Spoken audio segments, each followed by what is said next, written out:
Halo, Assalamualaikum warahmatullahi wabarakatuh. Selamat siang semuanya, selamat datang di workshop Kampus Bisnis GoFood volume 14 dengan tema Rahasia Dapur Ekspansi Bisnis Kuliner. Nah, rekan-rekan perkenalkan dulu, nama saya Ica, saya yang akan menemani rekan-rekan semuanya sampai akhir acara nanti. Gitu. Kemudian buat rekan-rekan yang sudah bergabung nih, Ica mau ingetin, mohon dibantu untuk isi absennya di kolom chat dengan cara ketik nama outlet, strip kota, strip nomor handphone yang bisa dihubungi. Sekali lagi, buat rekan-rekan yang sudah bergabung, mohon dibantu untuk isi absennya di kolom chat dengan cara ketik nama outlet, strip kota, strip nomor handphone yang bisa dihubungi. Gitu. Nah, mungkin Ica mau lihat dulu kali ya, siapa aja yang sudah bergabung di siang hari ini, yang sudah masuk ke roomnya kita. Wah, ini udah lumayan banyak nih yang absen, ternyata ada dari Medan. Halo Medan, terus kemudian ada juga yang dari Kota Mataram, ada yang dari Cianjur juga, dari Bandung. Banyak sekali ini ada dari Sumedang, Malang. Wah, ini kayaknya dari seluruh Indonesia hari ini bergabung nih, kumpul di sini untuk mendengarkan workshop kita di volume 14 hari ini gitu ya. Nah, sambil menunggu rekan-rekan untuk menunggu rekan-rekan yang lain untuk bergabung dan juga menunggu rekan-rekan untuk isi absennya juga, saya mungkin mau jelasin sedikit tentang acara kita hari ini gitu ya. Jadi workshop kampus bisnis itu tentang apa sih? Bakal ngebahas apa aja gitu kan?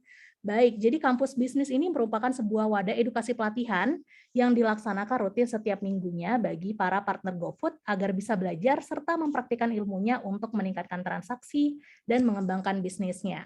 Gitu. Nah, seiring dengan proses pertukaran informasi yang semakin cepat, para pelaku usaha kemudian dituntut nih untuk tetap bisa relevan dengan kebutuhannya konsumen.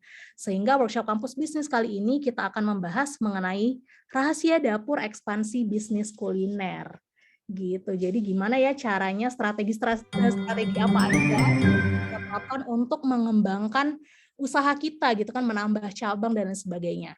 Gitu. Nah, hari ini juga Isya nggak sendirian nih rekan-rekan, tapi juga ditemenin sama speakers kita atau narasumber kita yang keren-keren banget dan juga expert di bidangnya gitu ya. Yang pertama ada Bapak Hendra Novianto selaku Direktur Business Development Foodies. Halo Pak Hendra, selamat siang. Mungkin boleh disapa dulu Selamat siang. rekan kita. Halo, selamat siang teman-teman. Panggilannya apa nih, teman-teman? Mitra GoFood. Oke, teman-teman Mitra GoFood. Selamat Iya. siang semuanya. Assalamualaikum warahmatullahi wabarakatuh. Baik, Bapak. Waalaikumsalam. Nah, nanti kita juga bakal mendengarkan presentasi langsung ya, rekan-rekan yang akan disampaikan oleh Bapak Hendra. Gitu. Kemudian yang kedua nih ada Kak Hedar Alaidrus selaku owner dari Nasi Kulit Syurga yang udah terkenal di mana-mana gitu ya. Halo Kak Hedar. Halo semuanya, salam kenal. Iya, salam kenal. Nah, nanti kita juga bakal ngobrol-ngobrol langsung sama Kak Hedar. Jadi buat rekan-rekan yang penasaran gitu kan tentang perkembangan bisnis dari Nasi Kulit Syurga, terus kemudian gimana ekspansi bisnisnya Nasi Kulit Syurga sendiri, mohon dipastikan untuk stay tune terus gitu ya sampai akhir acara karena nanti kita bakal ngebahas yang seru-seru banget hari ini. Nah, selain itu juga nanti di akhir sesi presentasi itu kita juga akan mengadakan sesi tanya jawab nih rekan-rekan. Jadi buat rekan-rekan yang mau bertanya boleh banget langsung aja di drop pertanyaannya di tab Q&A-nya kita dengan format nama outlet, strip kota, strip pertanyaan, karena nanti untuk 5 pertanyaan yang terbaik dan terpilih itu akan mendapatkan merchandise eksklusif dari GoFood gitu. Nah, kemudian juga Ica mau nyampein satu yang sangat-sangat penting juga bahwa nanti di akhir acara itu di akhir penghujung acara gitu ya, kita juga bakal mengadakan sesi kuis berhadiah. Nah, hadiahnya apa? Hadiahnya itu ada 1 juta. Totalnya ada 1 juta GoPay yang kita bagikan untuk 10 orang pemenang nih. Nah, jadi rekan-rekan yang sudah bergabung hari ini mohon dipastikan untuk stay gitu ya sampai akhir acara karena mungkin Anda yang berhasil untuk mendapatkan hadiah tersebut. Gitu. Nah, karena udah lumayan banyak juga nih yang hadir gitu ya, kita langsung mulai aja mungkin ke sesi presentasi yang pertama yang akan langsung disampaikan oleh Bapak Hendra Novianto selaku Direktur Business Development Foodies. Kepada Pak Hendra, apa sudah siap nih Pak?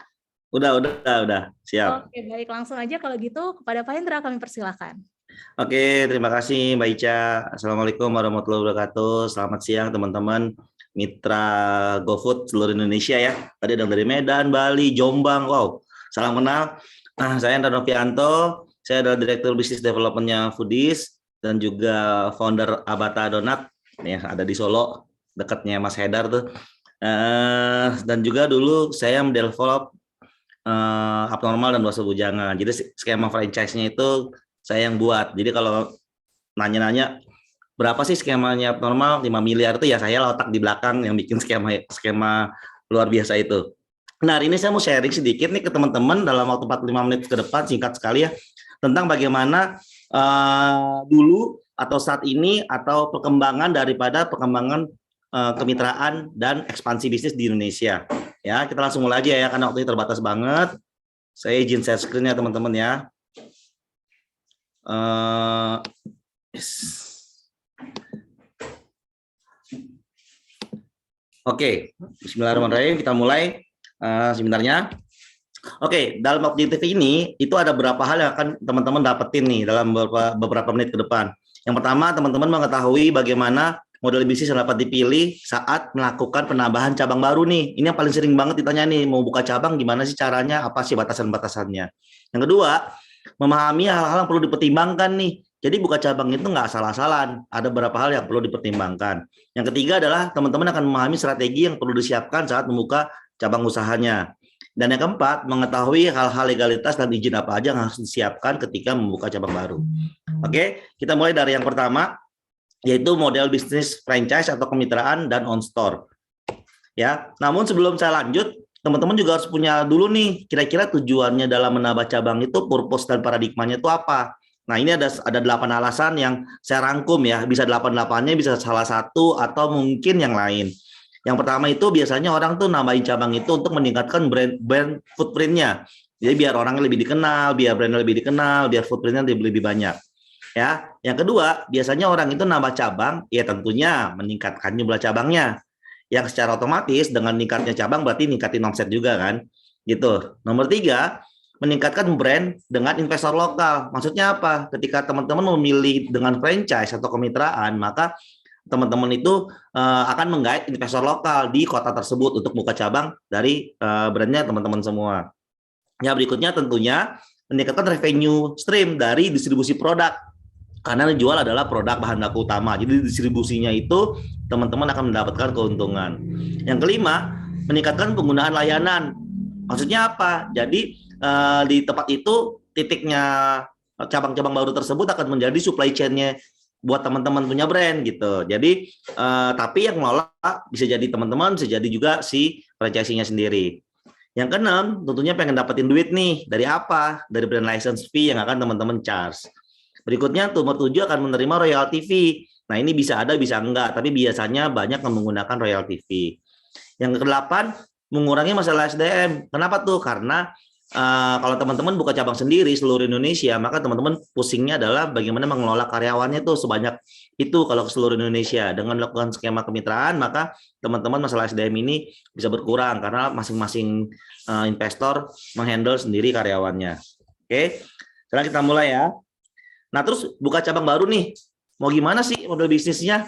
Itu kan yang paling sering ditanyain ke saya gitu ya, dan juga ke para speakers di Foodies gitu ya. Nah, sebelum kita lanjut, kita harus mapping dulu nih model bisnis daripada teman-teman sendiri. Nah, di dalam pengembangan cabang, itu ada 4 jenis pengembangan cabang nih ya. Yang pertama adalah kita lakukan dengan on store, yang kedua joint venture, yang ketiga franchise atau kemitraan, yang paling banyak itu nomor 3. Dan yang terakhir yang saat ini lagi tren adalah crowdfunding. Ya, saya akan jelasin masing-masingnya, plus minusnya apa, lalu resiko-resikonya juga apa. Ya, biar teman-teman juga memahami. Dari keempat-empatnya ini, sebelum saya lanjutkan, tidak ada yang lebih baik. Tergantung daripada tujuan teman-teman menambah cabang. Jadi nggak ada tuh yang bisa bilang, oh on store lebih baik dibandingin franchise. Oh franchise itu lebih baik dibandingin on store. Nggak ada. Semuanya baik selama teman-teman untung. Selama teman-teman mampu mengelolanya, selama teman-teman bisa expand. So, kalau teman-teman bisa profit dan bisa expand, semuanya benar, ya. Nah, dari keempat bisnis tadi ada 3 hal yang kita harus perhatiin nih, teman-teman nih. Yang pertama, siapa yang mengoperasionalkan outlet tersebut? Tuh, yang pertama. Yang kedua, duitnya dari mana? Ya. Yang ketiga, revenue stream-nya dari mana? Jadi nomor 2 itu duitnya, maksudnya modalnya. Yang ketiga itu tadi adalah revenue stream-nya, profitnya teman-teman ini secara brand dari mana sih dengan penambahan cabang tersebut. Ya, saya bahas satu-satu ya. Yang pertama adalah on store. On store itu siapa sih yang operate? Ya tentunya teman-teman sendiri. Ya, on store namanya. Jadi buka cabang sendiri. Duitnya dari mana? Dari pribadi-pribadi ownernya atau dari perusahaan. Revenue streamnya dari mana? Hanya dari sales store. Orang datang, belanja, atau GoFood datang, udah dari situ profitnya ya. Plusnya apa sih dari OnStore ini? Plusnya yang namanya OnStore adalah standarisasi terjaga. Ya, karena Anda kontrol semuanya sendiri. Ya. Namun minusnya adalah penambahan cabangnya sedikit lebih lambat. Kenapa? Karena butuh dana untuk menambah cabang. Jadi teman-teman harus kumpulin duit dulu. Bulan by bulan, tahun by tahun, sehingga bisa buka cabang kedua, ketiga, keempat, dan seterusnya dengan menggunakan cash flow dan dananya sendiri masing-masing. Tapi lagi-lagi ini bukan berarti jelek juga, karena ada beberapa teman-teman dan banyak yang sukses. Contoh warung steak and shake, dia tidak pernah membuka kemitraan sampai sekarang. Tapi sekarang teman-teman lihat cabangnya dari mana-mana. Ya, seperti yang saya bilang, ini bukan masalah mana yang lebih baik atau mana yang lebih benar. Semuanya baik, semuanya benar. Selama teman-teman tahu caranya, bisa profit dan bisa bertumbuh. Resikonya apa nih dari OnStore? Resikonya tentunya keuntungan dan resikonya ditanggung 100% oleh pemilik brand gitu ya. Dan masih banyak resiko lain, misalnya surveinya agak ribet karena teman-teman harus pergi keluar kota untuk survei dan segala macam, karena kan kita nggak mengetahui karakter di setiap kota ya. Tapi bukan berarti cara ini jelek, cara ini juga bagus, karena ada beberapa brand yang sukses menggunakan cara OnStore tanpa cabang. Yang kedua tadi saya sebutkan tadi warung steak ya, cabang sendiri semua. Haus nomor 2. Haus teman saya Mas Gufron juga sama. Dia awalnya dia menggunakan skema joint venture. Ketika dia dapat investasi, dia merubah bisnis modelnya menjadi OnStore. Ya, lagi-lagi tidak ada yang salah dengan kesemuanya. Ini tergantung strategi daripada teman-teman. Yang penting kuncinya satu, profit ya, cuan. Kalau cuan, kalau profit silahkan. Ya. Nah, joint venture nih nomor 2. Joint venture itu apa sih? Joint venture itu begini. Intinya dari joint venture adalah kita itu kongsian. Misalnya saya sama Mbak Ica nih kongsian, saya pemilik brand. Terus saya bilang Mbak Ica yuk kita kongsian yuk, bangun outlet saya nilainya 100 juta, Mbak Ica punya duit berapa? Oh Mas, saya punya 30 juta. Ya udah, berarti Mbak Ica 30%, saya 70%. Segampang itu. Ini benar-benar kongsian. Ya. Siapa yang mengelola outletnya? Bisa saya sebagai pemilik brand, bisa kita bareng-bareng sama Mbak Ica, tergantung kesepakatan. Namanya joint venture, namanya kongsian. Ya. Dan biasanya milik brand ini berdua atau bertiga, nggak banyak ada orangnya, orang sedikit banget, terbatas cuma 2 orang atau 3 orang ya. Revenue stream dari mana? Murni dari profit sharing, karena kita sama-sama kongsian. Nah, karena kongsian ini jadi ya profitnya dari profit sharing. Jadi rugi tanggung bersama untuk tanggung bersama ya. Tidak ada royalty fee, tidak ada apapun, karena ini benar-benar joint venture. Benar-benar kita kongsian. Jadi tidak ada, bukan franchise namanya, joint venture aja normal kayak orang kongsian. Tapi Mbak Ica tadi adalah bukan pemilik brandnya, hanya pemilik outletnya saja. Jadi outletnya saya buka sama Mbak Ica patungan. Kata kunci dari joint venture adalah patungan, gitu ya. Ya. Terus plusnya apa sih daripada joint venture ini? Yang pastinya, yang tadinya saya hanya mampu membuka 2 cabang, karena saya patungan sama Mbak Ica, saya jadi bisa buka 3 atau 4 cabang. Ya, jadi saya nggak perlu mengeluarkan uang 100%, tergantung partner saya ada berapa orang untuk buka joint venture ini. Intinya saya nggak harus buka sendirian. Dan saya tadinya buka cuma 2, bisa jadi 4 karena adanya joint venture. Ya, minusnya apa? Penambahan cabang bergantung sama investor dan orang yang berminat untuk invest joint venture. Nah, dan biasanya joint venture ini nggak banyak-banyak nih orangnya. Misalnya saya join berlima, ya itu aja muter-muter lagi, gitu ya. Resikonya apa? Resikonya kerugiannya adalah bahwa jika perusahaannya profit, sahamnya dibagi-bagi sesuai dengan jumlah sahamnya, gitu. Tapi plusnya resikonya tanggung bersama, ya. Nah, ini bagus apa enggak? Tergantung daripada tadi yang saya bilang, tergantung dari konsep dan bisnis model teman-teman nih dalam nambah cabang. Ya, jadi yang penting untung, yang penting growth, silakan saja jika teman-teman merasa joint venture ini menarik untuk teman-teman. Ya, berikutnya nih yang paling banyak banget di Indonesia nih saat ini, franchise atau kemitraan. Ya, makanya sampai di Foodies aja ada kelas master franchise. Itu Foodies master class itu isinya tentang hanya 5 hari ngebahas franchise, karena saking pentingnya franchise ini agar industri franchise di Indonesia itu bertumbuh dengan sehat, dengan bagus dan dengan baik, nggak cuman maaf oportunis, orang-orang baru sedikit profit aja buru-buru menjual franchise-nya. Nah, saya jelasin nggak terlalu detail aja, saya hanya jelasin intinya dari franchise adalah bahwa Yang operasikan bisa dua. Jadi franchise itu Anda bisa dua, bisa franchise putus namanya ya. Jadi Anda itu bisa memberikan franchise ini putus kepada si franchise-nya seperti ST misalnya contohnya ya. Dia itu putus tuh. Dia orang ambil franchise ya udah dia yang jalanin sendiri ya. Atau bisa juga operator model namanya. Operator model itu apa?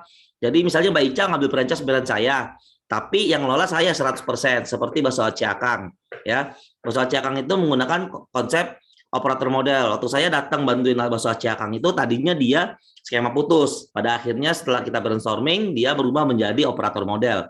Mana yang lebih baik? Nggak ada yang lebih baik. Tergantung daripada kebijakan masing-masing brand. Tentunya dua-duanya ada plus dan minusnya, baik operator model maupun skema putus. Ya, siapa yang operasional? Tadi saya bilang bisa partner, bisa mitra, bisa kita sendiri.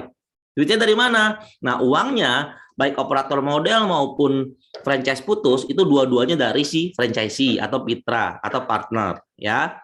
Di mana pusat mengelola. Skemanya gimana? Skemanya macam-macam. Biasanya kalau skema putus, biasanya itu skemanya cuma ada brand license, royalti dan bahan baku aja. Ya. Sementara kalau operator model biasanya itu profit sharing. Biasanya berapa nilainya tergantung kebijakan perusahaan masing-masing. Tidak ada rumus pasti daripada skema kerjasama tersebut. Namun ada batasan, misalnya royalti nggak boleh lebih dari 7%, karena kalau nggak Anda nggak menarik gitu. Misalnya ya, profit sharing misalnya berapa gitu. Jadi tidak ada batasan. Nah, tidak ada skema exactly bahwa ini harus seperti ini. Namun hanya ada batasan-batasan saja. Ya, lalu keuntungan brandnya apa nih dari skema franchise? Biasanya tadi saya bilang brand license, ya. Raw material atau bahan baku, jadi dapat profit dari bahan baku yang diorder oleh para mitra gitu. Yang ketiga royalty fee. Royalty fee ini macam-macam nih, ada yang sifatnya persentase, ada yang sifatnya fix. Ya lagi-lagi ini tidak benar atau salah, ini tergantung kebijakan daripada teman-teman sendiri. Ya, berikutnya marketing fee. Marketing fee ini ada yang di-charge, ada yang nggak di-charge. Lagi-lagi tergantung kebijakan perusahaan masing-masing. Ya. Yang lainnya adalah profit sharing atau bahkan omset sharing. Ya, jadi si mitranya diberikan omset sharing doang setelah dipotong komisi online misalnya gitu, ya. Gitu. Jadi itu plus minusnya daripada franchise. Plusnya dari franchise adalah tambah cabangnya pasti cepat banget, agresif. Selalu agresif tuh kalau misalnya franchise. Jadi tiba-tiba dia mendengar wah, brand X menjadi 100 cabang di dalam waktu cuma setahun doang gitu, karena dia jago memviralkan brandnya sehingga brandnya viral. Ya. Minusnya apa? Yang pertama, kalau franchise-nya putus ya, itu teman-teman harus punya tim khusus yang membantu para mitra. Tim khusus ini tugasnya selain mengaudit, tapi juga membantu mengajarkan operasional dan SOP agar mitra-mitranya ini bisa menjalankan SOP dengan baik. Karena biasanya marketing pusat itu selalu melakukan campaign. Ya, marketingnya brand itu selalu mengadakan campaign dan mereka selalu mendatangkan leads baru nih ke outlet. Nah, marketing pusat tugasnya mendatangkan leads baru ke outlet.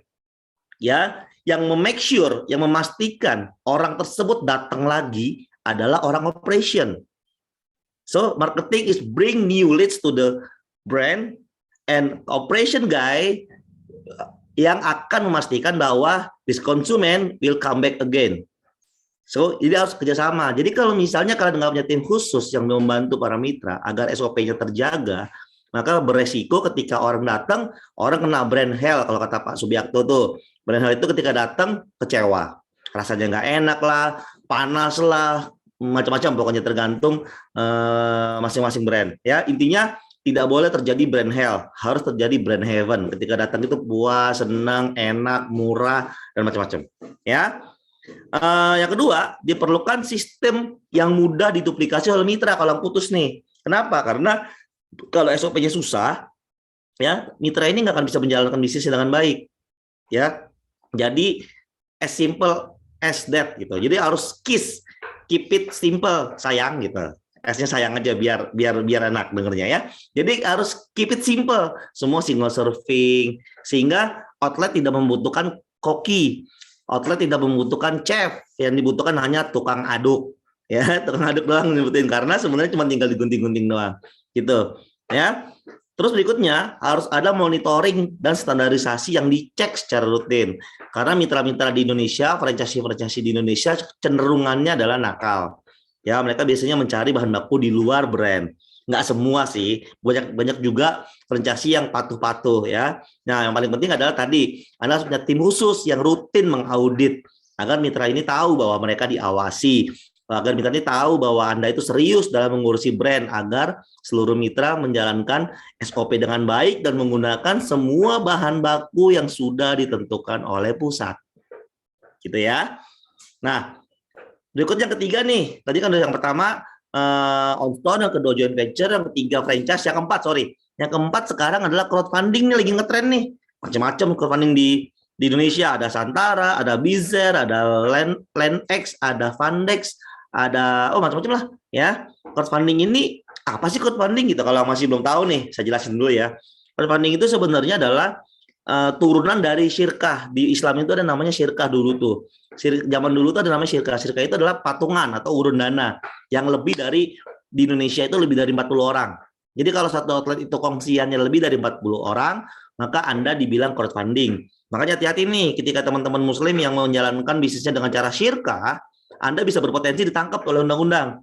Karena undang-undang OJK itu melarang satu outlet lebih dari 40 orang ownernya. Jika Anda mengumpulkan uang dengan menggunakan skema syirkah dan di outlet tersebut lebih dari 40 orang yang kumpulin duitnya, maka Anda berpotensi bisa ditangkap karena Anda melanggar undang-undang OJK. Makanya diciptakanlah yang namanya lembaga crowdfunding. Santara dan Bizer dan Fundex dan LendX gitu ya, yang banyak sering dipakai. Nah, mereka inilah tempat di mana yang sudah terdaftar oleh OJK untuk melakukan yang namanya investasi secara berjamaah, secara bersama-sama atau urun dana. Ya, makanya kan di sana satu lotnya itu Rp50.000, murah banget gitu ya. Jadi Anda bisa punya 1 juta, bahkan 100.000 aja Anda bisa kongsian. Ya, namun nggak semua perusahaan crowdfunding ini gampang dimasukin oleh brand. Mereka banyak banget aturannya nih. Ada yang gampang, ada yang susahnya ampun-ampun gitu ya, sampai ribet banget.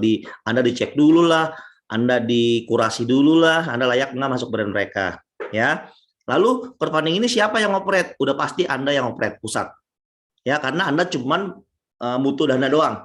Saya butuh dana bangun outlet ini 100 juta nih. Saya daftar di crowdfunding X misalnya ya. Ya udah, saya menjual outlet ini 100 juta nilainya untuk bangun. Nah, nanti kalau laku ya udah bagi hasilnya tergantung Anda. Anda mau bagi hasilnya berapa? 50-50 kah? 70-30, 60-40 terserah ya. Pokoknya Anda bikin skemanya. Intinya adalah crowdfunding ini patungan yang lebih dari 40 orang biasanya. Ya, berjamaah rame-rame gitu keroyokan. Tapi perjanjiannya hanya Anda dengan si crowdfundingnya. Orang-orang yang bajakan ini berada di dalam satu PT, PT-nya crowdfunding tersebut. Ya. Terus biasanya profit sharing, biasanya revenue stream itu cuma profit sharing doang. Biasanya, walaupun ada yang menggunakan omset sharing. Kalau saya pribadi menyarankan hanya profit sharing. Kenapa? Karena ini patungan. Jadi biar lebih aman menggunakan profit sharing. Ya. Plusnya apa sih dari crowdfunding ini? Ya Anda nggak perlu ngeluarin duit. Karena duitnya dikeroyok tuh rame-rame sama para membernya si crowdfunding tersebut. Lalu apa yang kedua? Standarisasi Anda terjaga karena Anda sendiri yang ngelola outletnya, bukan mereka gitu. Ya, Anda tinggal listing aja. Kalau Anda brandnya 45 hari nggak laku, maka brand Anda akan di take down gitu ya. Dan uangnya investor dibalikin. Ya, gitu. Nah, minusnya apa nih kalau misal crowdfunding?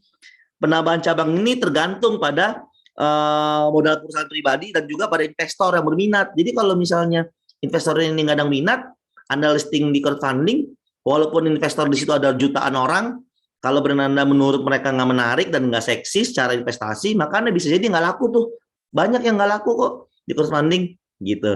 Ya, karena macam-macam faktornya. Karena brand Anda belum dikenal, karena dia nggak tahu siapa ownernya atau nggak kenal dengan Anda sebagai ownernya, atau bagi hasilnya Anda nggak menarik sehingga orang-orang nggak mau join di crowdfunding tersebut. Ya, di crowdfunding sebelah tuh ada yang artis yang punya ya nggak laku, bukan karena crowdfunding yang salah, tapi menurut saya skemanya yang salah. Tapi ada di grup sebelah crowdfundingnya ini bagus, baru seminggu aja udah laku 70%. Nah lagi-lagi karena brandnya bagus, gitu ya.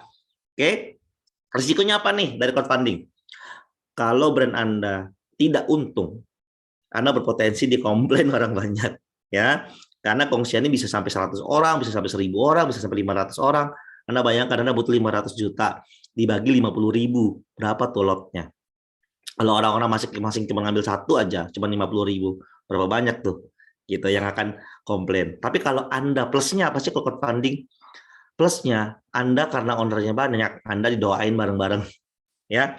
Bayangin satu cabang ini yang punya ada 500 orang. 500 orang ini bilang ke teman-temannya, lo datang dong ke cabang gue tuh gue lo investornya. Walaupun dia cuma invest 100.000 atau 200.000 bahkan. Tapi kan dia boleh ngaku sebagai owner cabang itu kan. Boleh-boleh aja. Plusnya itu, plusnya Anda didoain banyak orang. Minusnya adalah kalau salah, Anda dikomplain banyak orang juga. Ya. Lagi-lagi, kalau nanya ke saya, mana yang lebih bagus di antara 4 ini? Tergantung kebijakan dari brand Anda sendiri. Tidak ada yang lebih baik dan tidak ada yang lebih bagus. Semuanya bagus, semuanya baik selama Anda bisa profit dan bisa mengelolanya dengan baik. Ya, berikutnya nih, pertimbangan dalam buka cabang usaha itu apa aja sih sebenarnya? Ya, ada 9 langkah awal yang harus Anda siapkan untuk menambah cabang, baik dengan skema on store ataupun kemitraan ataupun crowdfunding, apapun itu ya. Ada 9 nih. Yang pertama, Anda harus memiliki kelengkapan legalitas usaha. Ya, haknya harus ada. Hak patennya harus ada, PT-nya harus jelas, semua perpajakannya rapi. Pokoknya ketika Anda pengen menggandeng orang lain, maka legalitas usaha adalah nomor 1. Ya, nomor 2, ini yang paling saya wanti-wanti ke teman-teman yang mau franchise atau menambah cabang dengan orang lain, uang orang lain. Tolong dong, buktiin dulu kalau brand Anda itu profit. Jangan langsung digeber menggunakan brand ambassador. Ya, buktiin dulu profit minimum 3-4 bulan deh, profit sustain, baru habis itu mau digeber, terserah. Kenapa? Agar industri franchise dan industri kemitraan di Indonesia itu tumbuh. Ya, tapi memang sih saya akui orang Indonesia itu investornya pemaaf. Hari ini saya ngambil brandnya si A, rugi, besok saya maafin lah ngambil brand si B. Ya, memang benar, tapi kalau semua orang berpikir begitu, nanti industri franchise di Indonesia jadi jelek. Ya, akhirnya orang yang benar-benar serius ngebangun brandnya, orang yang benar-benar serius pengen memfranchisekan brandnya, jadi nggak ada yang tertarik sama dia karena orang udah kecewa dengan pemilik brand yang franchise, gitu ya. Yang ketiga, nah ini memiliki visibility study yang jelas dan terukur. Apaan tuh visibility study? Hitung-hitungan yang jelas. Jadi variabel capex total investasi, variabel opex dan biaya operasional serta variabel omset semuanya balance sehingga ketika dihitung profitnya benar-benar bagus, ya. Itu maksudnya visibility study, hitung-hitungannya jelas lah intinya, ya. Nomor 4, Anda memiliki tim marketing dan branding yang terpusat dan terintegrasi. Jadi semua marketing branding itu Anda bertanggung jawab sebagai pemilik brand, ya. Kenapa? Karena Anda punya brand, Anda punya batasan-batasan sendiri untuk brand Anda. Anda yang mengerti brand Anda sendiri. Jadi Anda harus benar-benar mengelola tim marketing Anda dengan sangat baik sehingga bisa membantu para mitra-mitra atau cabang-cabang yang lainnya. Ya. Nah, yang nomor 5, memiliki konsep bisnis dan skema kemitraan yang layak jual. Jangan asal-asalan bikin skema franchise. Maaf banget, saya bukan menyinggung siapapun ya, tapi intinya begini. Saya menjual brand, saya menjual kemitraan. Totalnya 120 juta, 150 juta, 100 juta, berapapun angkanya. Ya, begitu saya ngambil franchise-nya, nggak taunya saya habisnya 400 juta. Kan bohongin saya ini. Di proposal 120 juta, 150 juta, 100 juta, berapapun nilainya ya. Ketika saya beneran ambil dan saya buka, ternyata habisnya 400 juta. Di mana di hitung-hitungan proposalnya ini BIP-nya itu 9 bulan, tapi dihitung dari 120 juta, 150 juta tersebut, bukan dari yang 300-400 juta. Jadi saya ini merasa dibohongin, gitu ya. Jadi jangan kayak begini kalau mau jualan kemitraan, ya. Bikinlah skema bisnis dan skema kemitraan yang layak dan baik, nggak pakai nipu-nipu, real aja, ya. Kalau misalnya kayak begitu, Anda sama aja Anda ngebohongin brand Anda sendiri gitu ya. Saran saya sebaiknya menggunakan skema yang proper, ya. Nomor 6, nah ini penting banget nih, mulai dari hari ini beresin SOP-nya karena Anda harus memiliki SOP yang lengkap agar brand Anda ini mudah diduplikasi, agar brand Anda ini nggak dikerjain sama franchise-nya, agar franchise ini nggak bandel dalam membeli bahan baku utama Anda gitu, ya. Nah, Nomor 7, memiliki konsep supply chain. Karena Anda itu ketika memfranchise-kan atau menambah cabang dengan skema kemitraan atau crowdfunding, itu sebenarnya Anda berbisnis supply chain tanpa Anda sadar. Kalau Anda bahan baku utamanya frozen, Anda ngiriminnya ke Papua, misalnya buka, itu berapa ongkos kirimnya mahal banget pasti. Ya, terus basi enggak dalam perjalanan. Nah, Anda terus mikirin tuh konsep supply chain. Kalau memang Anda yakin brand Anda nggak perlu sampai ke Papua, ya udah buka aja di Jawa aja misalnya, nggak usah kalau dibilang Jawa karena Anda ribet masalah supply chain, boleh aja. Intinya adalah ketika Anda mencabang nambah, maka gamenya sudah bukan lagi game franchise, gamenya adalah game supply chain. Ya di Indonesia tuh unik banget. Anda kirim bahan baku ke Medan, ongkosnya mahal, tapi daya beli masyarakat Medan nggak sebagus Jakarta. Anda kirim bahan baku ke Kalimantan, nyebrang pulau, ongkos kirimnya mahal, Anda nggak mungkin jual lebih mahal daripada Jakarta kan, karena daya belinya rendah gitu. Nah, inilah dilema di Indonesia. Makanya saran saya kalau memang Anda nggak cakep dan nggak pandai dalam supply chain dan nggak jago dalam menghitung harga jual, sebaiknya janganlah keluar pulau. Kuasailah pulau Anda sendiri dulu, baru Anda keluar pulau. Itu saran dari saya. Kota Anda lah, bukan pulau. Kota Anda sendiri dulu. Ya. Berikutnya memiliki controlling system yang baik. Nah, bagaimana cara Anda mengontrol mitra-mitranya ini nih yang di luar jangkauan Anda? Anda harus punya sistemnya. Banyak banget sistem-sistem controlling di Indonesia ya. Silakan pakai yang menurut Anda nyaman.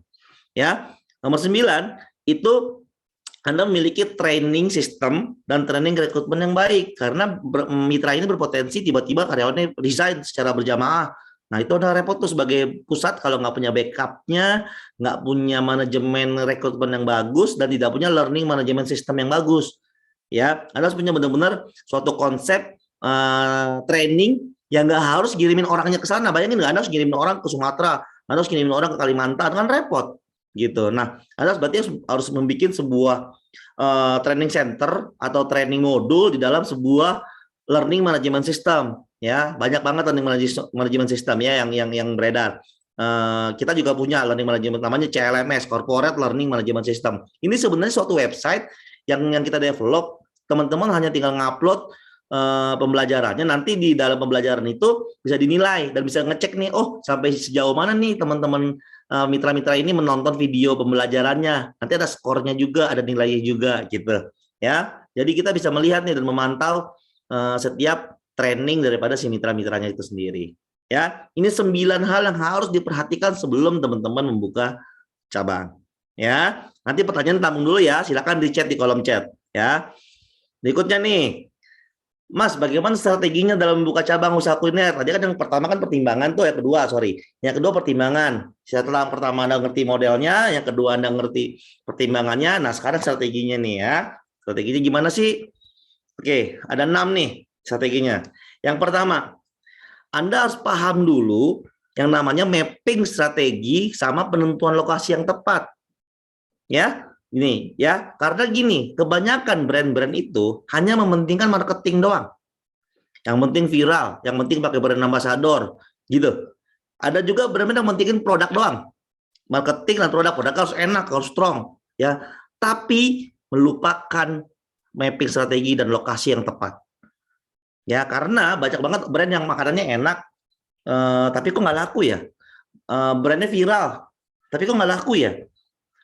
Dan macam-macam. Mungkin masalahnya bukan di produk, mungkin masalahnya bukan di marketing, tapi masalahnya adalah di lokasinya. Gitu ya. Makanya nomor 1 tuh kalau mau cabang itu harus penting adalah mapping strategi dan penentuan lokasi yang tepat. Ya, karena lokasi yang presisi menentukan prestasi. Gitu prinsipnya ya.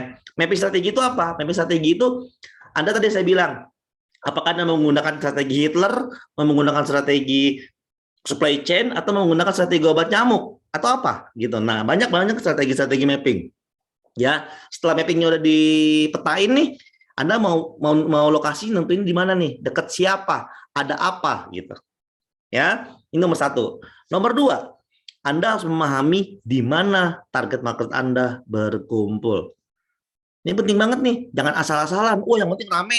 Oh, ada brand X, gue buka deh. Oh, ada brand Y, gue buka deh. No. Nggak segampang itu, Roberto. Ya, Nggak segampang itu. Anda harus tahu dulu nih, karena setiap brand, setiap produk itu memiliki keunikan dan target market masing-masing.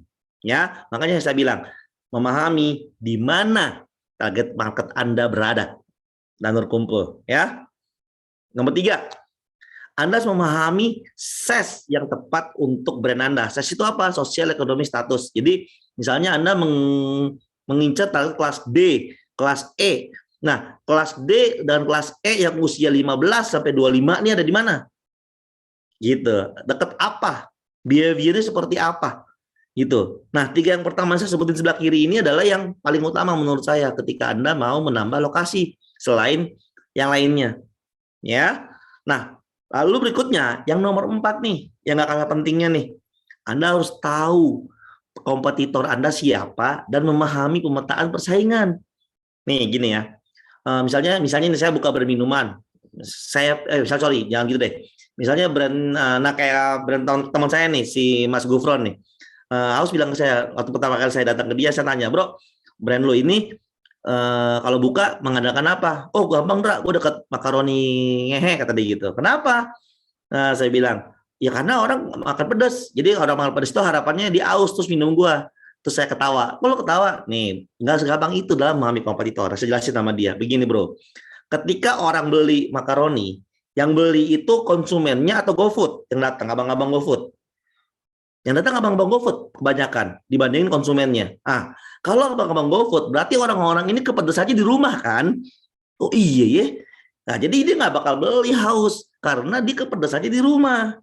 Nah, tapi bener nih kalau lu buka di samping seblak yang pedes-pedes yang makannya dine in, bener lu buka di sebelahnya. Dengan harapan ketika makan seblak pedes ini dia kepedesan, dia minumnya haus.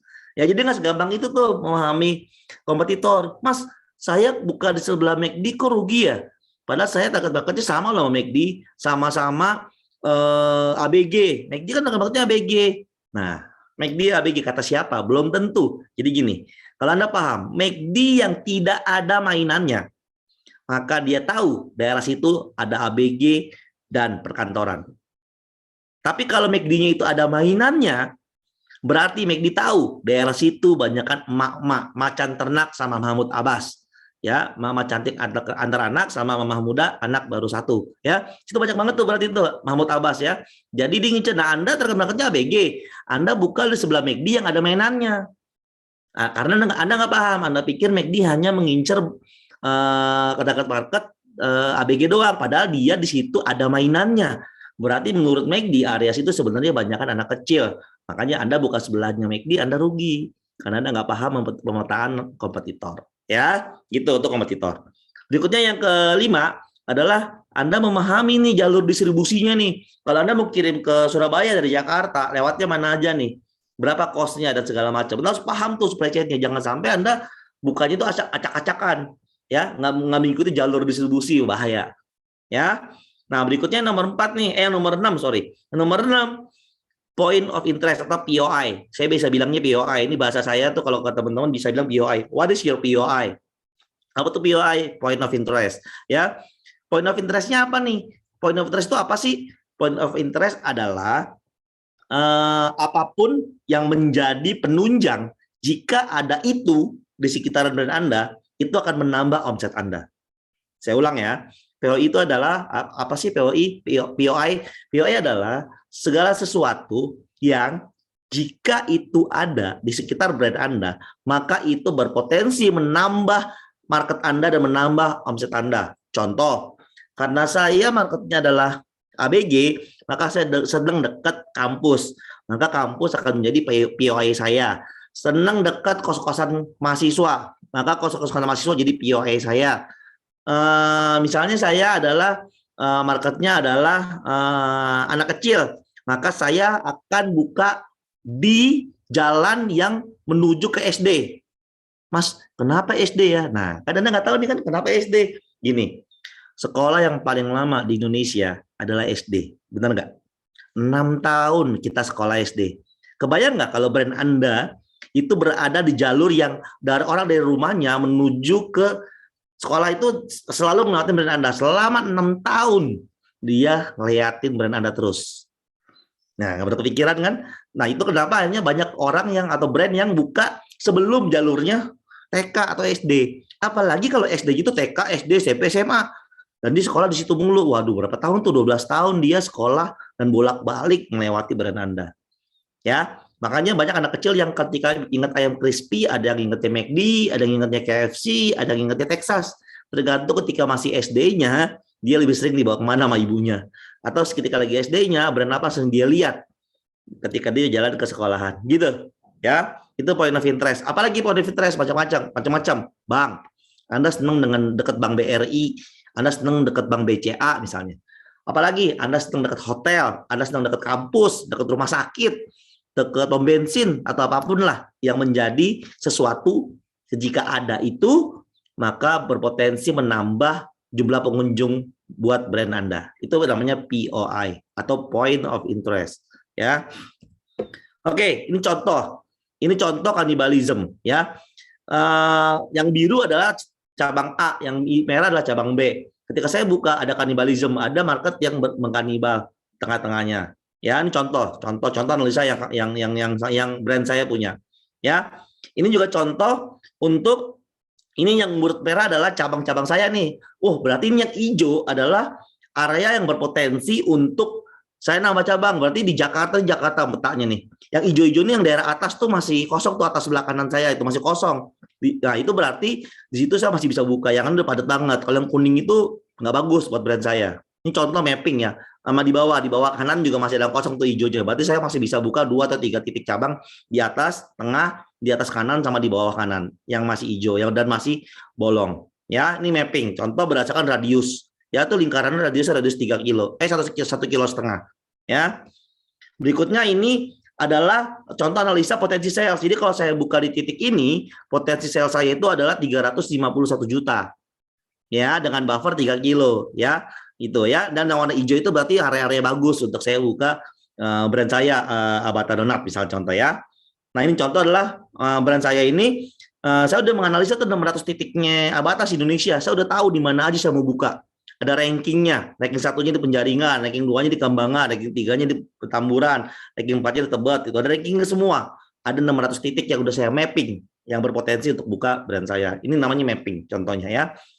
Gitu. Nah, itu dari sisi menganalisa mapping yang paling penting ketika Anda buka cabang.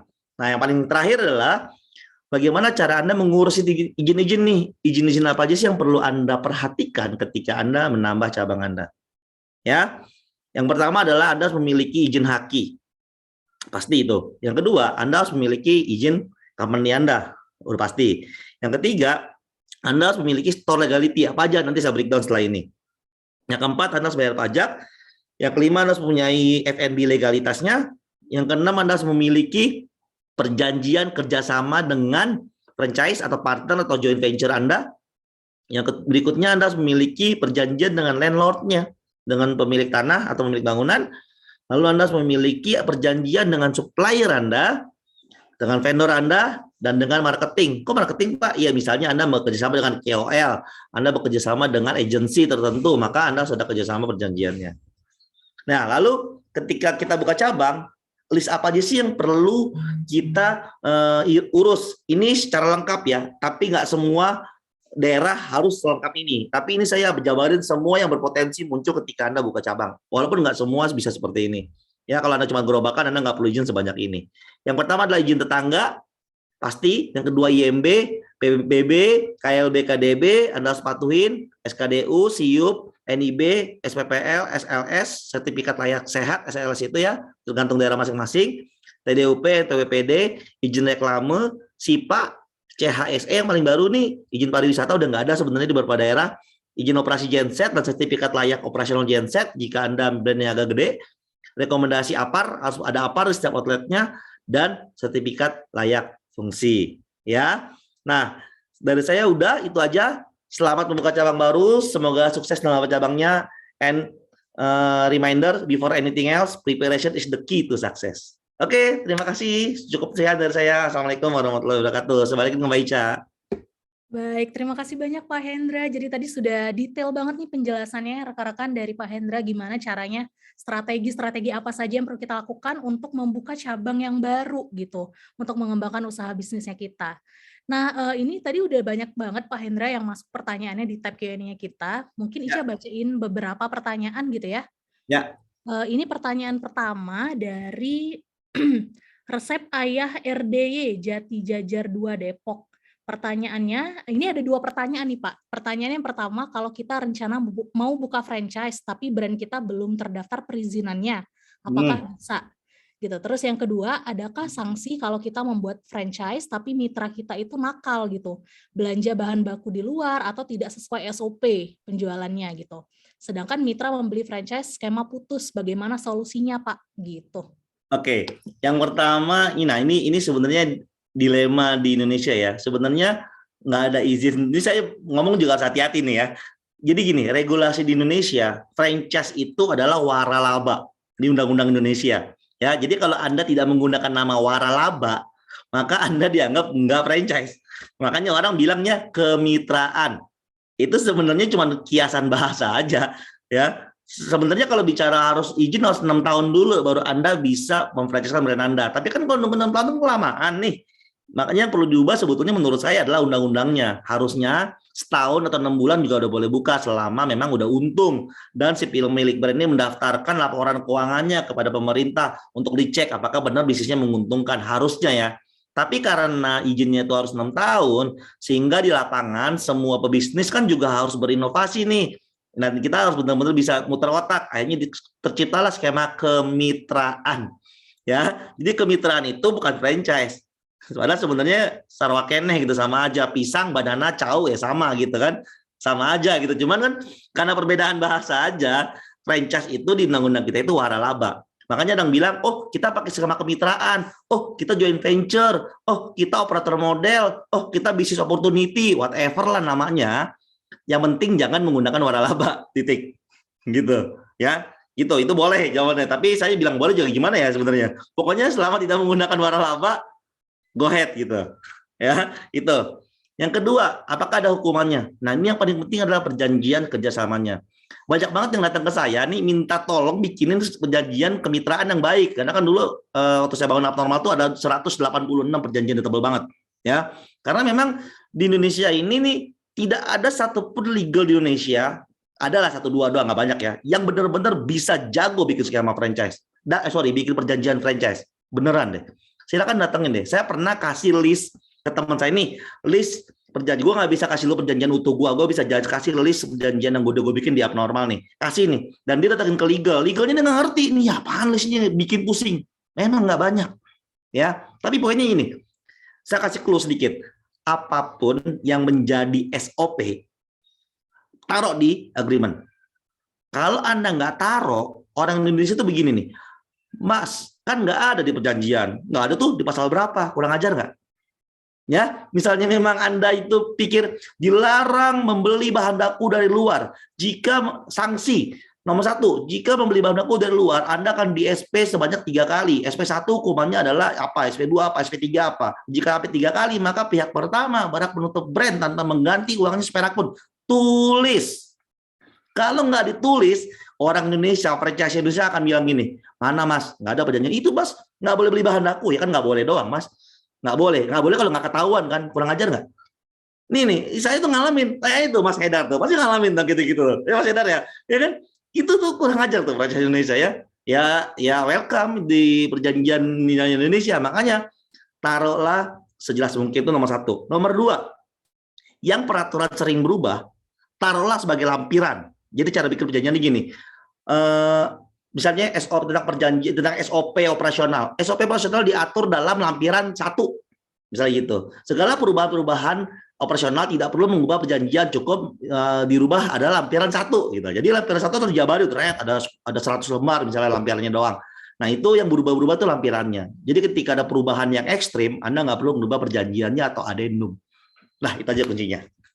Ya. Oke, baik. Terima kasih banyak Pak Hendra atas jawabannya. Jadi pokoknya segala sesuatunya itu harus kita tulis dengan jelas gitu ya Pak, di Yes. SOP-nya gitu kan. Yes. Oke.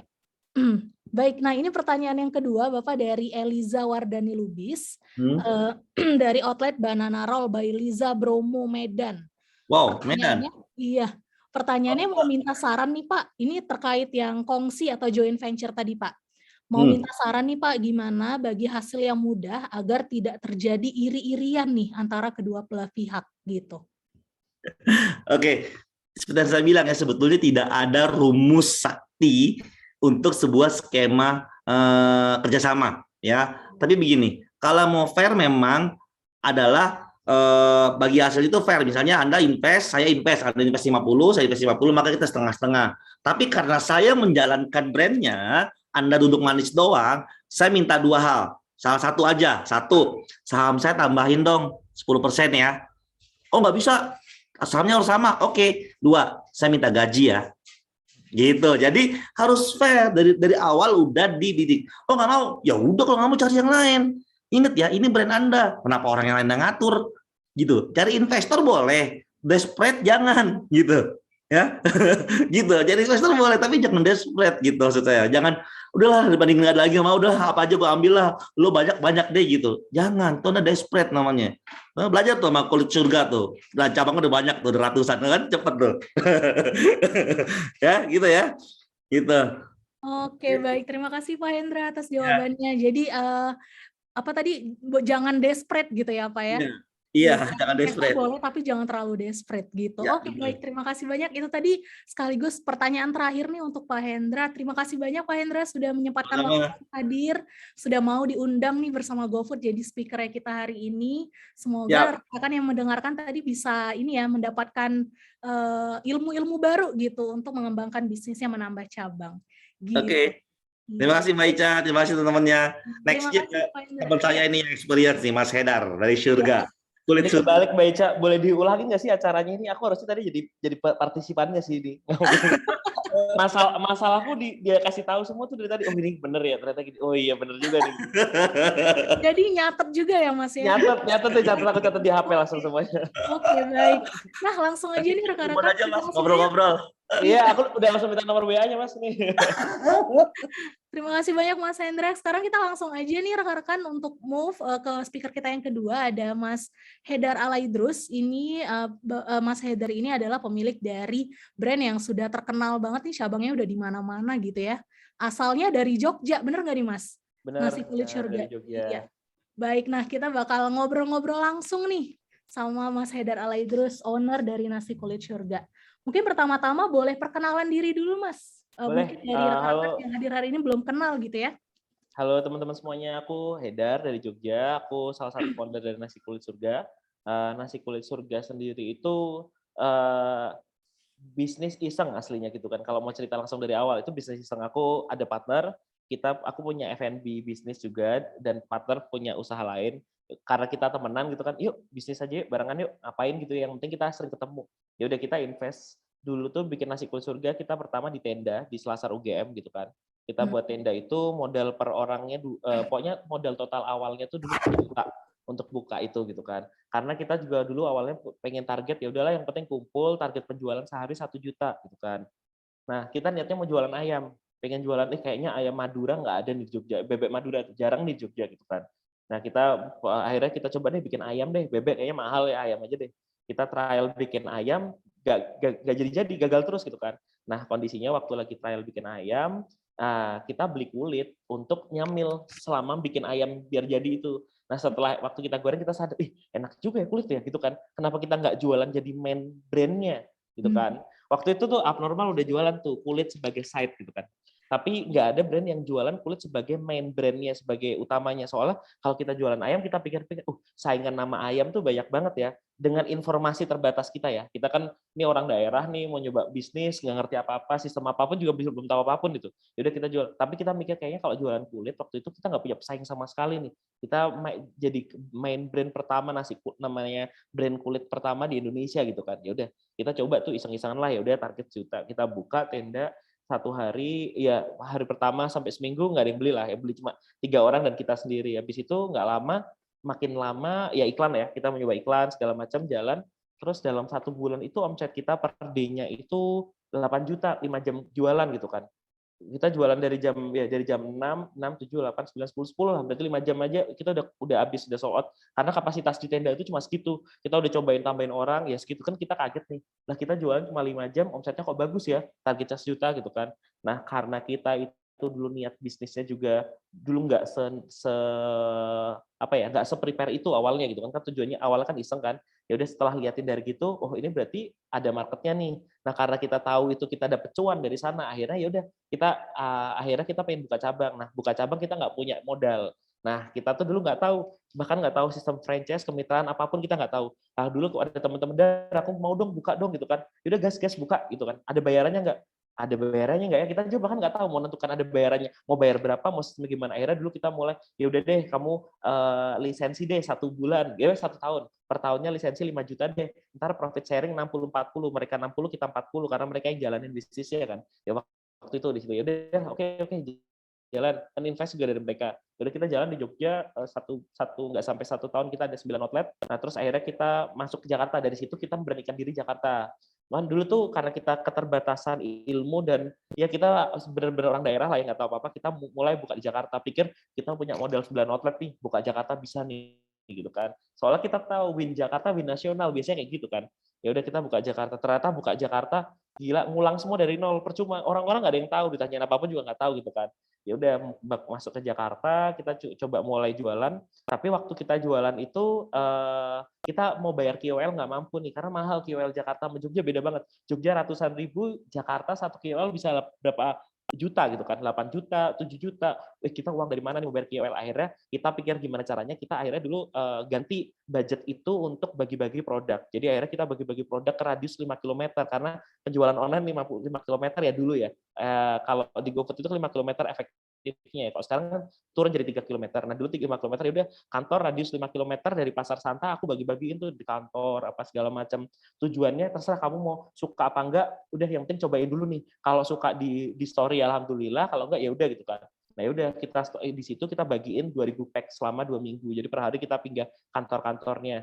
Nah, kita pilih juga sih kantor-kantornya. Maksudnya kantor tersebut kita percaya bahwa kalau itu kantor itu bonafit, bagus juga kantornya. Misalnya aku kerja di perusahaan A yang itu bagus di antara teman-temannya dia gitu kan. Nah, saat dia ngepost sesuatu, teman-teman itu akan kita gitu kan. Jadi micro influencernya karena trust-nya lebih tinggi kan. Ya udah kita bagi-bagiin itu.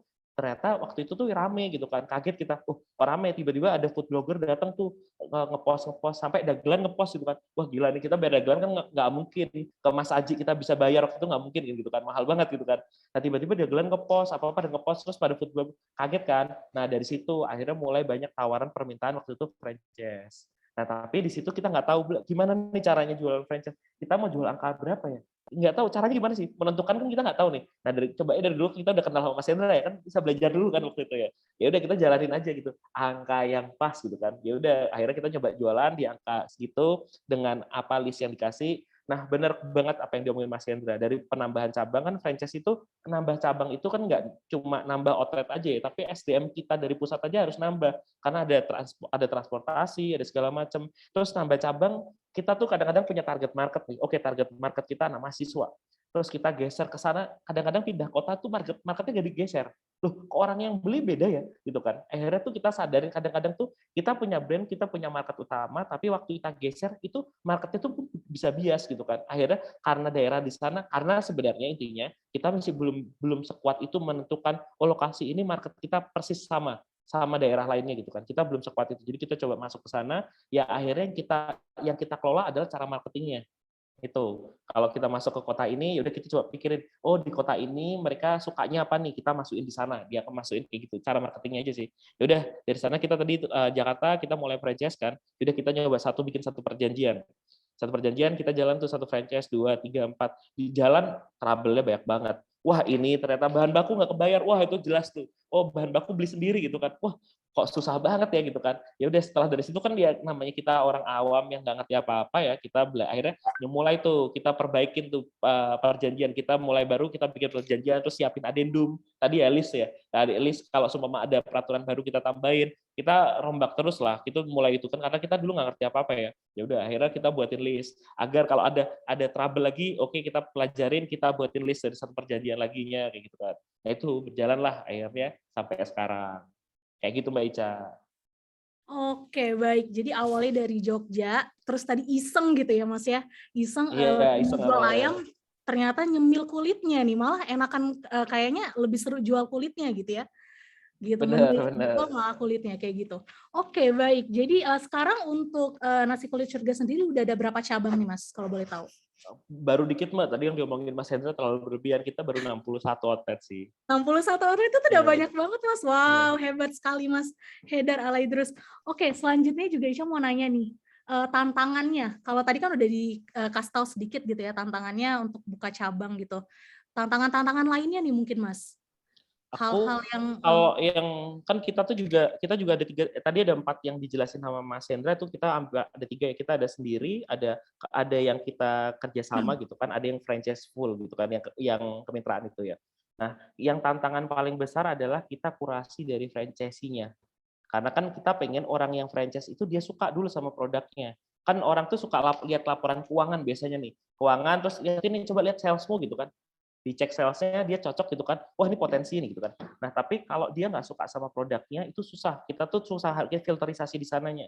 Karena kalau once orang itu yang nggak mau kerja sama kita suka sama produknya, kondisi apapun dia akan pede sama produk kita. Dia nggak akan ngasih inovasi karena banyak kepala kan lebih baik daripada satu kepala gitu kan. Maksudnya satu kepala pusat ya. Karena kan insight dari salah satu mitra yang dia cinta sama produk itu akan berguna juga buat pusat gitu kan. Nah, saat dia suka sama produknya, dia juga akan mengulik apa yang potensi, apa inovasi, apa yang bisa dilakuin. Akhirnya kita tuh banyak nih, banyak banyak input baru inovasi itu malah dari mitra-mitra kita. Karena kita harapannya mitra kita itu emang relasi kita, itu yang kita prioritasin. Nah, kurasi itunya yang kita PR-in kan. Cuma kadang-kadang ada orang yang di awal tuh akan terlihat suka, tapi pas jalan ternyata ya laporan keuangan nih pastinya gitu kan. Pasti baliknya ke sana. Oh, marginnya biar biar dia makin tinggi, apa ya? Aku bahan bakunya boleh gini nggak ya? Pasti banyak macam-macamnya ya. Tapi tantangan pertama kita itu jelas kita dari kurasi orangnya. Kan orang ngajak franchise itu kan lumayan banyak kan biasanya orang nanya. Apalagi saat kita habis opening outlet tuh kan banyak misalnya ada KOL segala macam, banyak lagi tuh terus naik itu permintaannya gitu kan. Tapi kurasinya di sana PR gitu biasanya. Yang kedua, tadi benar apa yang diomongin sama Sendra. Kalau kita buka di kota yang luar Jawa apalagi ya, luar Jawa itu banyak banget yang harus dipersiapin tadi tuh kayak suppliernya. Sedangkan supplier itu kita harus listing dulu 14 hari kerja gitu kan untuk jadi membernya segala macam. Nah, prioritas di sananya. Nah, kita kan kalau mau ke sana tuh sebelum kita dealing nentuin harga jual di sana yang bisa masuk sama HPP itu PR banget. Kita nentuin di sananya, makanya kita tuh ada skema macam-macam akhirnya. Karena dulu kita jalan dengan ilmu ketidaktahuan gitu ya. Kita jalan kan namanya juga bisnis iseng awalnya gitu kan.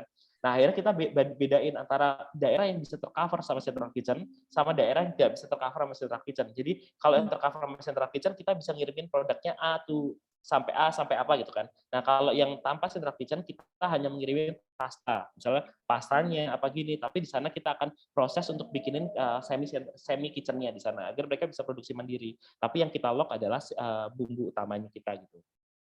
Oke, baik. Nah, ini tadi saya baca juga di kolom chat, ada yang kasih testimoni, Kak, ini Mas, "Aku tahu nasi kulit surga itu dari JWS Bros, mereka sesuka itu sama nasi kulit surga," gitu katanya. Ini kayaknya udah banyak sekali influencer-influencer yang, review ya, Mas, ya? Iya, alhamdulillahnya belum banyak lah, gitu. Belum, aku nggak berani ngomong Mbak, ada Mas Hendra di sini, aku nggak berani deh gitu.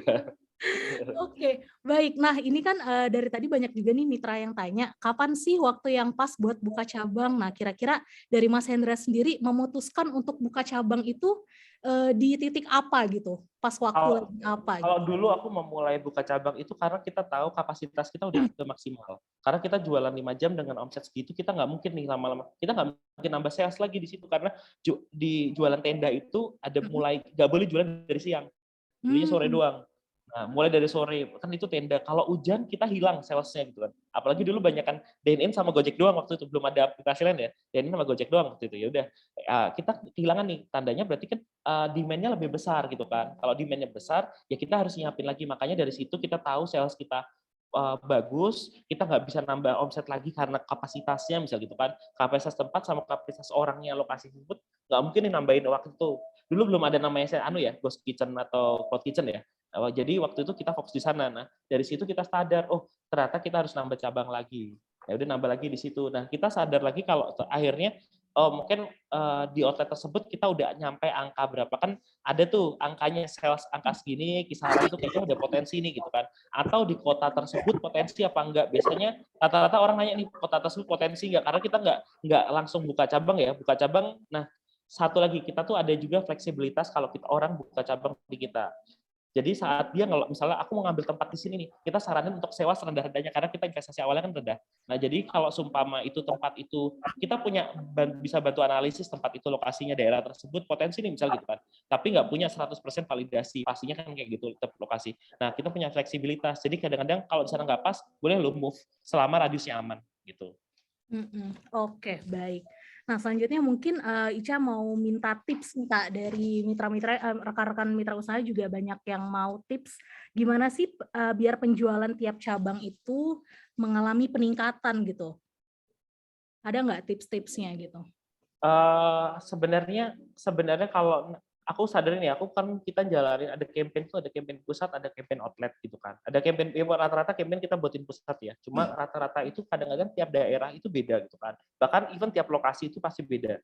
Nah, misalnya kita buka di titiknya satu itu dekat kampus, dekat office sama kita bedain misalnya ada residensial, ada yang office, ada yang kampus misal gitu kan. Nah, kalau kita sama-sama jualan online, kadang-kadang tuh pasti beda. Kita misalnya mau kalau yang di residensial tuh basket size-nya besar tuh, mereka belinya satu keluarga. Sedangkan mahasiswa dia ngejarnya paket hemat gitu kan. Nah, kalau semua biasanya kalau akan lebih efektif, nggak tahu nih, aku takut dimarahin Mas Hendra kalau salah gitu kan.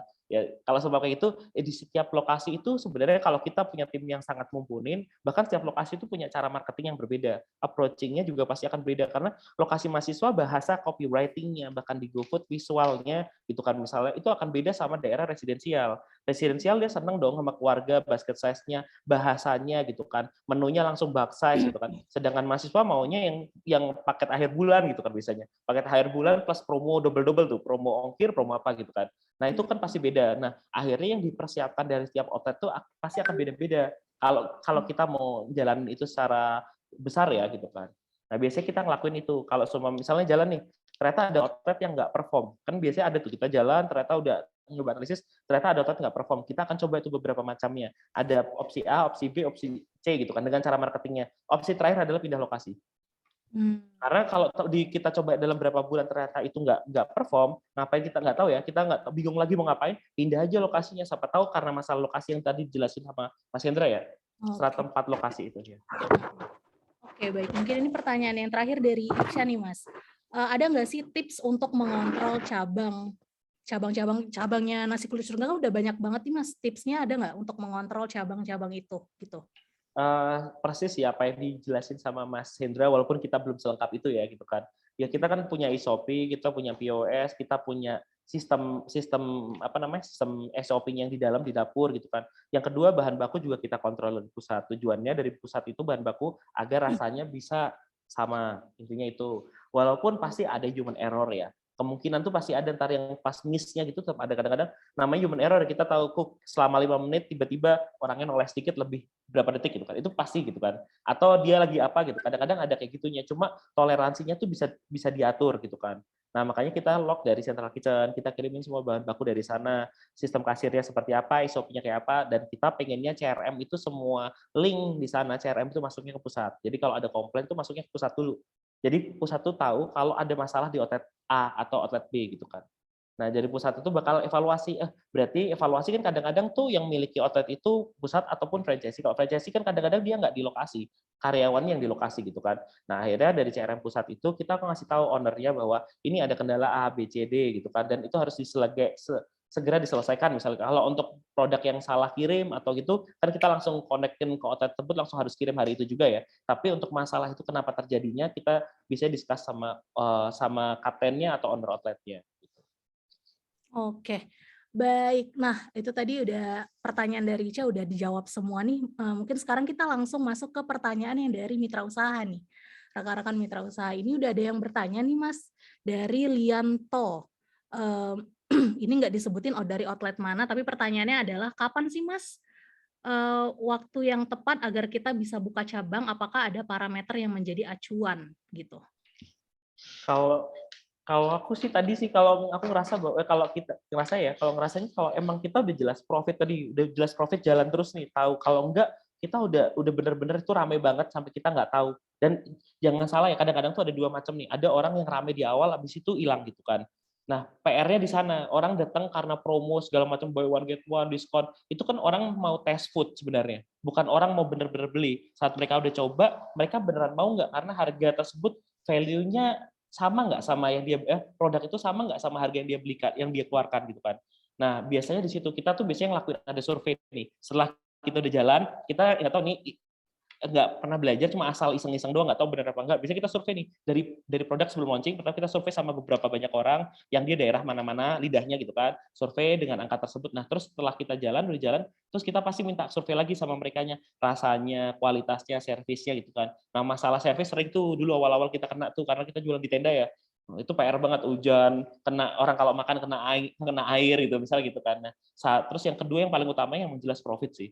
Angkanya tadi kan udah kelihatan nih, oh penjualannya udah tinggi tapi kalau nggak ada profitnya kita jualan ntar kita dikomplain dong sama franchisee gitu kan. Kalau kita jual franchise ya, kalau buka outlet ya jelas, kalau jelas tuh omsetnya naik terus, growth gitu kan, profitnya ya gitu.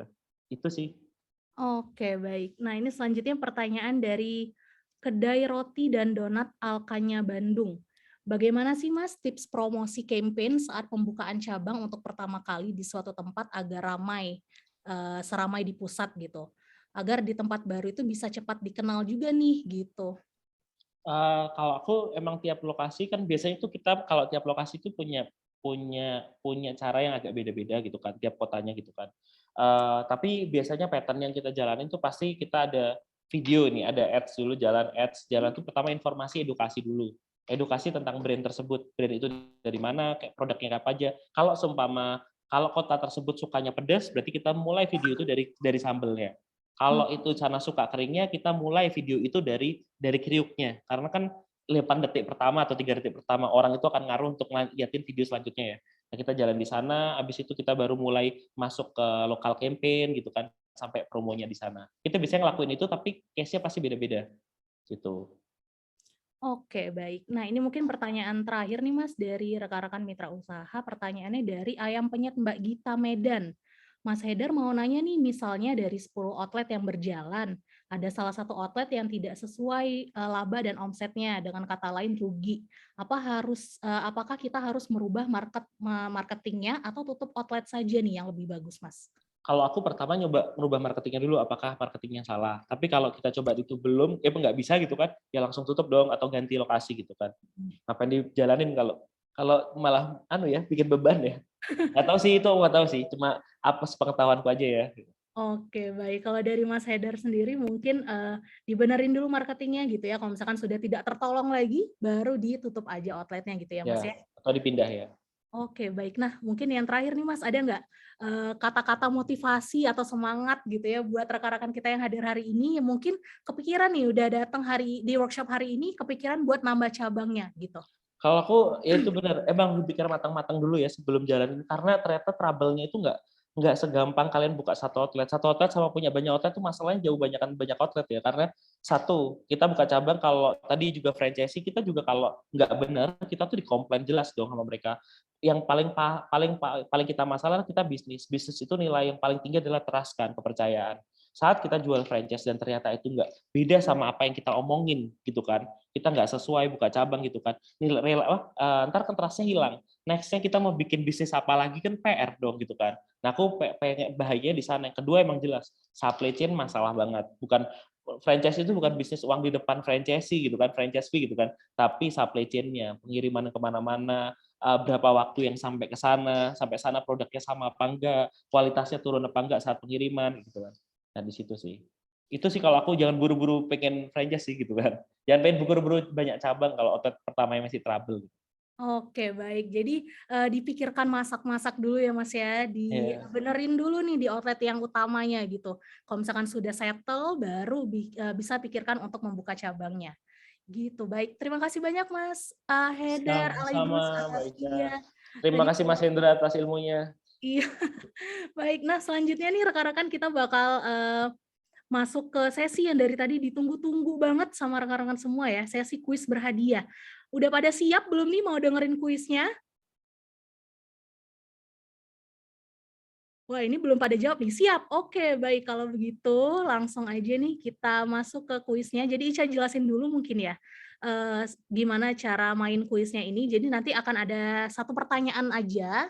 Pertanyaan ini nanti jawabannya itu adalah pilihan ganda. Jadi buat rekan-rekan yang tahu jawabannya langsung aja diketik jawabannya yang benar gitu ya di kolom chat, A, B, atau C gitu. Nah, nanti akan ada hadiah totalnya Rp1.000.000 untuk 10 orang pemenang. Jadi kita mulai aja, saya bacakan pertanyaannya. Sebentar. Nah, ini pertanyaannya adalah, berikut ini merupakan dokumen yang dibutuhkan untuk perizinan usaha cabang baru, kecuali A. Izin tetangga, B. Izin reklame, C. Izin orang tua. Jawabannya boleh langsung ditulis di kolom chat. Oke, dikasih waktu 5 detik aja nih rekan-rekan. 3, 2, 1, selesai. Oke, terima kasih banyak buat rekan-rekan yang sudah menjawab. Jadi jawabannya yang paling benar itu adalah C ya. Jadi dokumen yang dibutuhkan untuk perizinan itu kecuali izin orang tua. Gitu. Nah, nanti kita akan membacakan juga siapa yang berhasil mendapatkan hadiahnya. Ada 1 juta GoPay untuk 10 orang pemenang. Tapi selanjutnya ini saya mau share dulu untuk polling. Dari tim mungkin boleh di-share untuk pollingnya.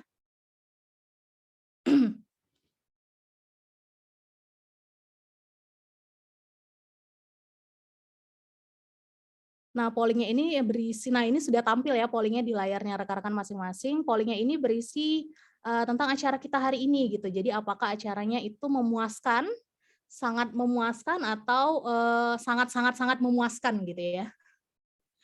Baik, boleh diisi dulu, dikasih waktu buat rekan-rekan yang sudah tampil nih pollingnya di layarnya masing-masing.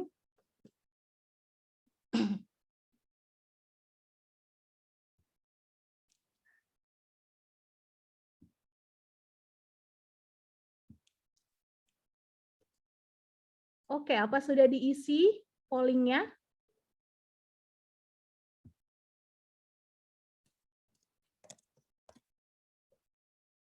Oke, sudah ya, sudah diisi. Baik, selanjutnya mungkin dari tim sudah selesai nih ngerekap pemenangnya agar bisa langsung dibacakan.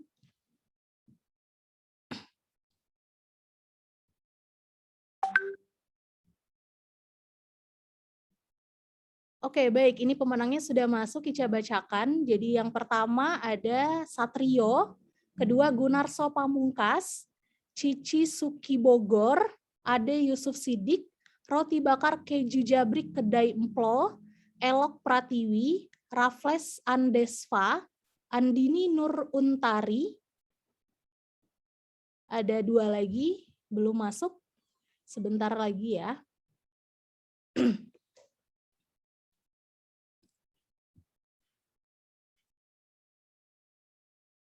Indra Cinta, dan Undi Reddiana. Oke, selamat kepada 10 orang pemenang, sudah berhasil mendapatkan GoPay senilai Rp100.000, totalnya ada 1 juta untuk 10 orang pemenang, dan juga untuk yang bertanya tadi, selamat juga, sudah terpilih pertanyaannya, akan dikirimkan juga hadiah merchandise eksklusif dari GoFood langsung kepada rekan-rekan semua. Nanti akan dihubungi oleh tim kami untuk pembagian hadiahnya. Nah, selanjutnya Ica juga mau kasih tahu buat rekan-rekan yang hadir hari ini, nanti akan kita kirimkan juga sertifikat digitalnya langsung ke email masing-masing, jadi dicek aja emailnya secara berkala gitu ya. Dan juga buat rekan-rekan yang punya pertanyaan nih seputar layanan Gojek, bisa langsung aja kunjungi halaman bantuan di aplikasi Gobis-nya. Kemudian untuk rekan-rekan yang juga mau bergabung bersama komunitas partner GoFood, bisa langsung aja di Facebook-nya kita di komunitas partner GoFood, di Instagram juga di @GoFoodPartners, dan juga bisa subscribe ke YouTube-nya kita Mitra Usaha Gojek. Gitu. Nah, kemudian selanjutnya saya mau mengucapkan terima kasih banyak kepada Bapak Hendra dan juga Mas Haidar Alaidrus sudah berkenan untuk hadir gitu ya, diundang bersama GoFood untuk menjadi speaker hari ini. Semoga apa yang dibagikan hari ini bisa bermanfaat gitu untuk semua rekan-rekan yang hadir. dan juga bisa membantu rekan-rekan untuk memajukan usahanya masing-masing gitu. Kemudian juga Ica mengucapkan terima kasih yang banyak kepada semua rekan-rekan yang hadir. Semoga apa yang kami bagikan bisa diterapkan gitu ilmu-ilmunya untuk memajukan usahanya masing-masing gitu. Kemudian Ica juga mohon maaf apabila ada salah-salah kata dan perbuatan, kepada Allah kami mohon ampun. Wabillahi taufiq wal hidayah. Wassalamualaikum warahmatullahi wabarakatuh. Terima kasih semuanya. Sampai berjumpa di event selanjutnya.